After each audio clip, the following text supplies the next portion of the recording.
అందరికీ నమస్కారం. ఈరోజు మనం వినబోయే కథ ఇచ్చట విడాకులు ఇవ్వబడవు. శ్రీనివాసరావు, పద్మావతి పక్కపక్క కుర్చీల్లో కూర్చుని ఉన్నారు. ఇద్దరి వదనాలు చాలా అప్రసన్నంగా ఉన్నాయి. ఆవిడ అటు తిరిగి, ఈయన ఇటు తిరిగి ఎడమొహం పెడమొహంగా కూర్చున్నారు. వారిద్దరికీ ఎదురుగా తన కుర్చీలకు సుఖాసీనుడై ఉన్నాడు లాయర్ వరాహమూర్తి.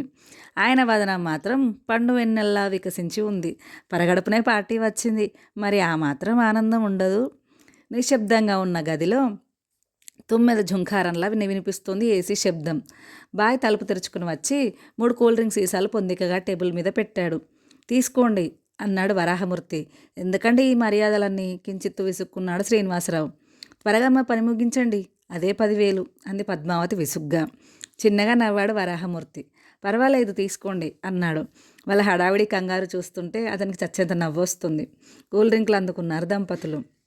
మీ పేరు విని ఎంతో ఆశతో వచ్చాను. నాకు అసలే ఈ కోర్టులు, లాయర్లు అంటే చిరాకు. పోలీసులకి, హాస్పిటల్కి, కోర్టులకి దూరంగా ఉండాలనుకునే వాళ్ళలో నేను ఒకడిని. ఇప్పుడు కూడా నాకు ఇష్టం లేకపోయినా ఇతరుల తెలివి తక్కువ వల్ల ఇక్కడికి రావాల్సి వచ్చింది. మీరు టకాబేకి వ్యవహారం తేల్చేస్తారని తెలిసి మీ దగ్గరికి పరిగెట్టుకుంటూ వచ్చాను. మీరు త్వరగా మా వ్యవహారం తేల్చేస్తే అన్నారు శ్రీనివాసరావు. ఈసారి పెద్దగానే నవ్వేశాడు లాయరు. మీ వాళ్ళకని చూస్తుంటే విచిత్రంగా ఉంది సార్.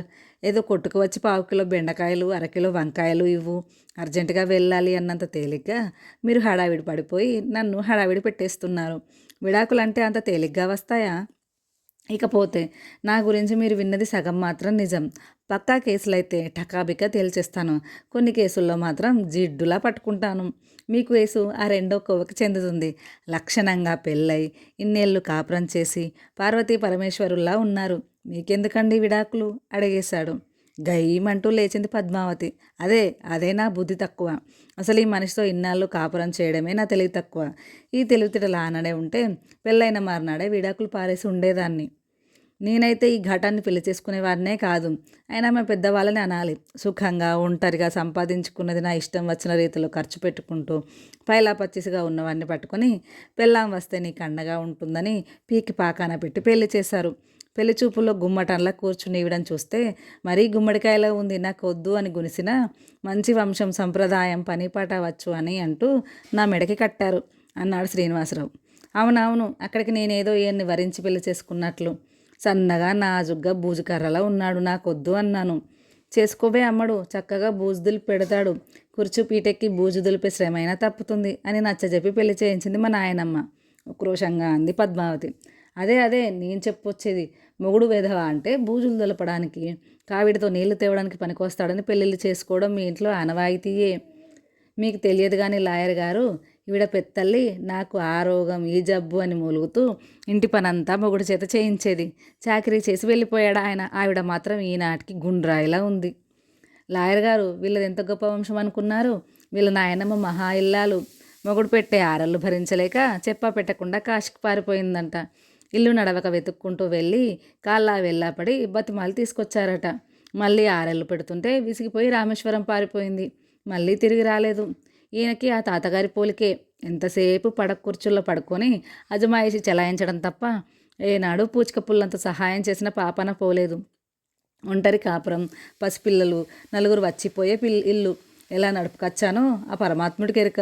పద్మావతి కంఠం బరువెక్కింది. నిజమే మరి. ఇంటి పట్టున ఉండి ఈవిడకి పనులు చేసి పెడుతూ ఉంటే ఇల్లు గడిచే మార్గం ఏది? అందులోనూ ఈవిడ చేతికి ఎంత ఇచ్చినా ఆహుతి అవిపోవడం తప్ప నయా పైసా మిగిలిస్తే ఒట్టు. నేను వెర్రి విధవని కాబట్టి నా భార్య బిడ్డలు దర్జాగా బతకాలని గాడిదలా కష్టపడి పరీక్షలు పాస్ అయి చిన్నతనంలోనే ఆఫీసర్నై ఇంత వృద్ధిలోకి వచ్చాను. అందుకు సంతోషించక సనుగుడు ఒకట.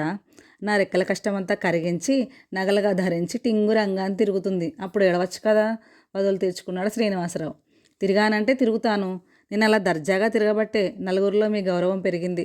మన సంఘంలో భార్య హోదా చూస్తేనే మగవాడి ప్రయోజకత్వం తెలిసేది. ఇంకా అందరు ఆడవాళ్ళలా నా సౌభాగ్యం కోసం, నా సంతోషం అనుకునేదాన్ని కాదు.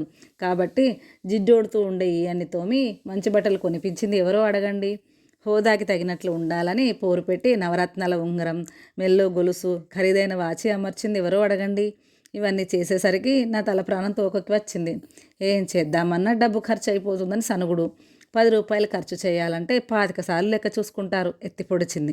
చూసుకుంటే చూసుకుంటాను, నా కష్టార్జితం నా ఇష్టం అలా లెక్కలు వేసుకుంటూ జాగ్రత్త పడ్డాను కాబట్టే ఎవరిని ఏనాడు 5 రూపాయలు అప్పు అడగకుండా సంసారం నడిపాను. పిల్లల్ని చదివించాను, అమ్మాయి పెళ్లి చేశాను, ఇల్లు కట్టాను. నన్ను నా ప్లానింగ్ని ఎంత మెచ్చుకుంటారు నా స్నేహితులందరూ. గర్వంగా కాలరెగరేసుకున్నాడు శ్రీనివాసరావు. గొప్పేలేండి, బయట వాళ్ళు మెచ్చుకున్నారేమో కానీ ఇంట్లో వాళ్ళం ఎన్నో బాధలు పడ్డాం. పిల్లలు ఏది అడిగినా పెద్ద లెక్చర్ ఇచ్చేవారు. నా దగ్గరికి వచ్చి చూడమ్మా, నాన్నగారు 10 రూపాయలు ఇచ్చి పావుగంట పొదుపు గురించి పాఠం చెప్తారు అని వాపోయేవాళ్ళు వేరే సన్నాసులు. ఏదో అప్పుడు అవసరం ఉండబట్టి అడిగారు, ఇప్పుడు అడుగుతారా? ఈ కారణంగానే వాళ్ళకి తండ్రి దగ్గర చనువు లేదు. నా పిల్లలిద్దరూ నాకే చేరువ. మురిసిపోయింది పద్మావతి. నవ్వేశాడు శ్రీనివాసరావు. అది ఆవిడ భ్రమ. మా అమ్మాయి ఎన్నోసార్లు నా దగ్గరికి వచ్చి కళ్ళ నీళ్ళు పెట్టుకునేది.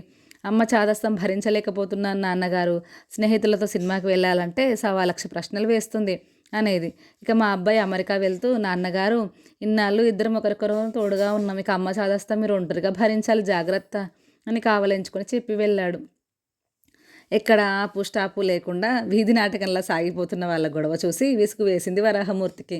వీళ్ళని ఇలా వదిలేస్తే ఏళ్ల తరబడి నేరాలు చెప్పుకుంటూ పోతారేమో అని భయం వేసింది. చేయి చాసి వారించాడు.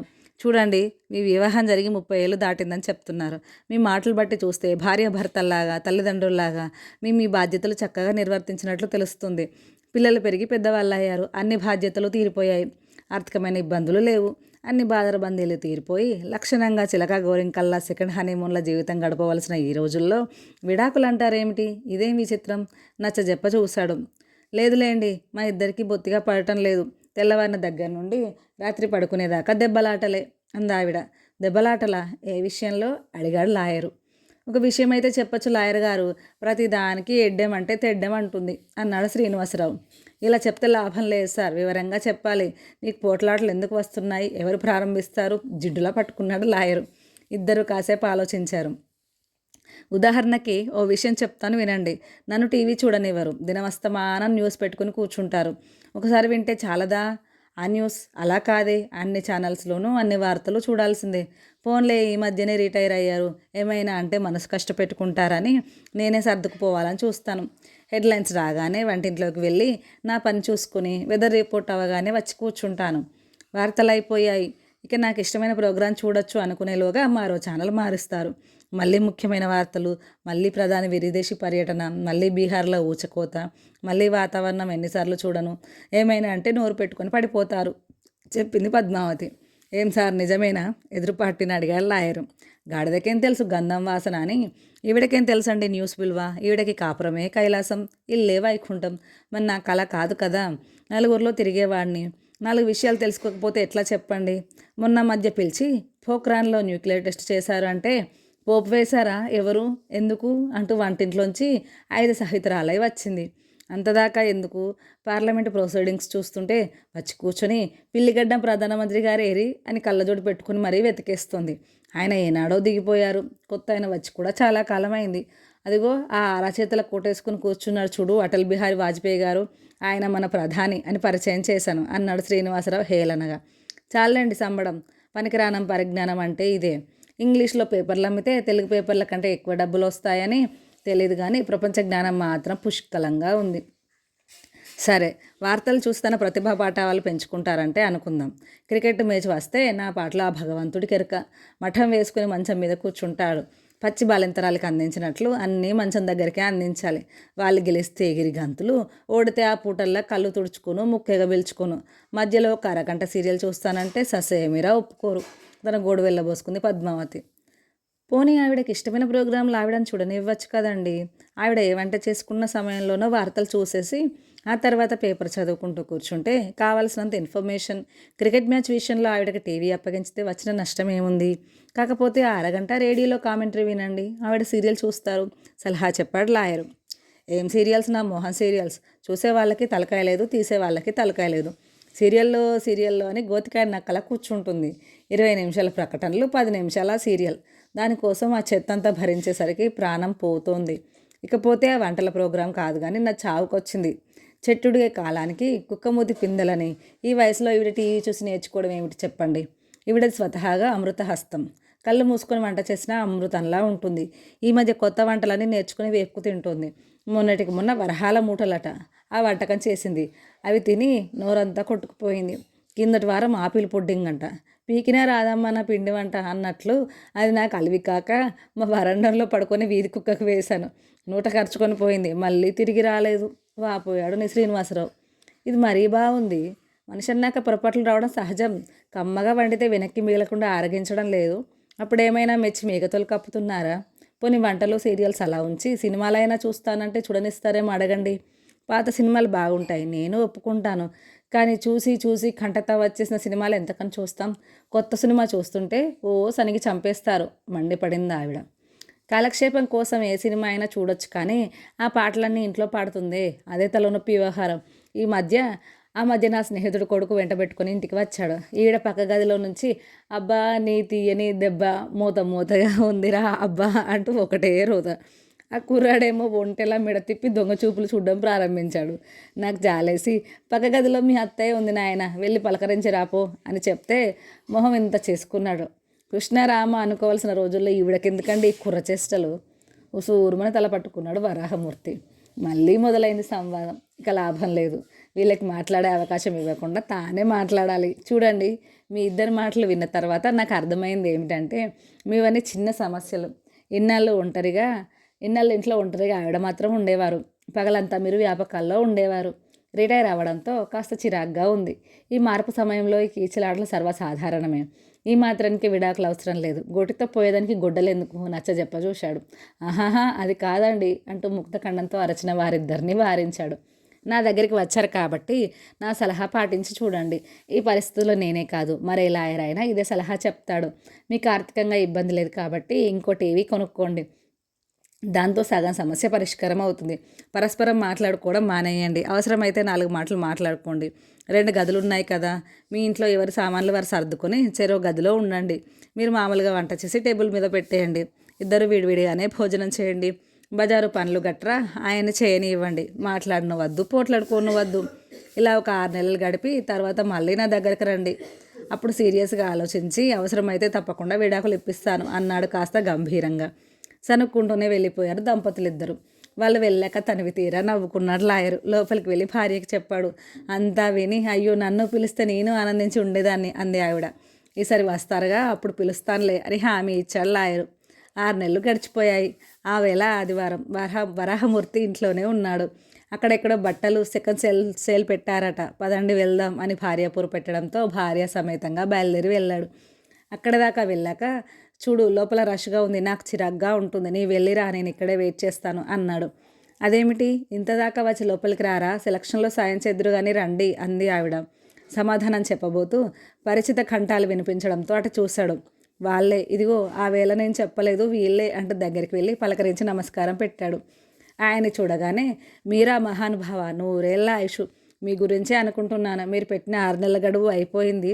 ఇవాళ రేపో రావాలి మీ దగ్గరికి అనుకుంటున్నాం. మీరే కనిపించారు. ఎప్పుడు రమ్మంటారు విడాకుల కోసం అన్నాడు శ్రీనివాసరావు. ఉసూరుమన్నాడు వరాహమూర్తి. అయితే సమస్య పరిష్కారం అవ్వలేదన్నమాట. మిమ్మల్ని మాట్లాడుకోకుండా విడిగా ఉండమన్నాను కదా, ఏమైంది అడిగాడు. ఏమవుతుంది ఎత్తుబారం. వెనకటికి ఎవడో దొంగ కొబ్బరి చెట్టు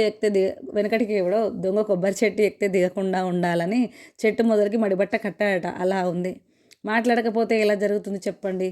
చీటికి మాటికి ఇదిగో ఎక్కడున్నా అంటూ కేకలు పెట్టడం తప్పించి ఏనాడైనా తన పని తాను చేసుకుంటే కదా. మాట్లాడడం మానేసేసరికి నానా కంగాలి అయిపోయింది. ఒళ్ళు తుడుచుకునే తువ్వాలు కనిపించక లుంగితోనే ఒళ్ళు తుడుచుకొని మరో లుంగి కనిపించక పెయింటుతోనే తిరిగారు ఒక రోజంతా.